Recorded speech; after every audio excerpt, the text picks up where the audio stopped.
إن الذين توفاهم الملائكة ظالمي أنفسهم قالوا فيم كنتم قالوا كنا مستضعفين في الأرض قالوا ألم تكن أرض الله واسعة فتهاجروا فيها فأولئك مأواهم جہنم وساءت مصيرا۔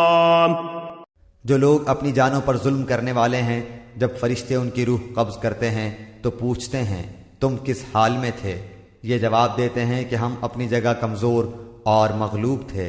فرشتے کہتے ہیں کیا اللہ تعالیٰ کی زمین کشادہ نہ تھی کہ تم ہجرت کر جاتے؟ یہی لوگ ہیں جن کا ٹھکانہ دوزخ ہے اور وہ پہنچنے کی بری جگہ ہے۔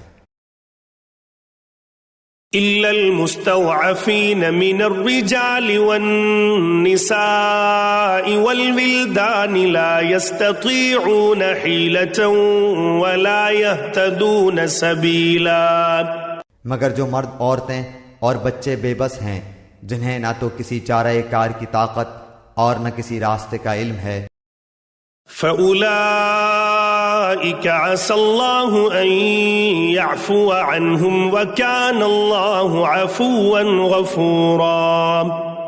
بہت ممکن ہے کہ اللہ تعالیٰ ان سے درگزر کرے، اللہ تعالیٰ درگزر کرنے والا اور معاف فرمانے والا ہے۔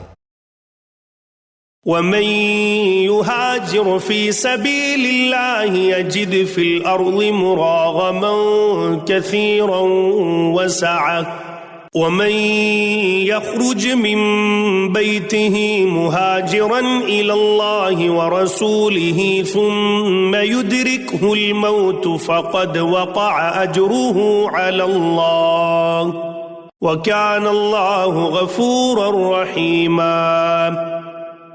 جو کوئی اللہ کی راہ میں وطن کو چھوڑے گا وہ زمین میں بہت سی قیام کی جگہیں بھی پائے گا اور کشادگی بھی، اور جو کوئی اپنے گھر سے اللہ تعالیٰ اور اس کے رسول صلی اللہ علیہ وسلم کی طرف نکل کھڑا ہوا، پھر اسے موت نے آ پکڑا، تو بھی یقیناً اس کا اجر اللہ تعالیٰ کے ذمے ثابت ہو گیا، اور اللہ تعالیٰ بڑا بخشنے والا مہربان ہے۔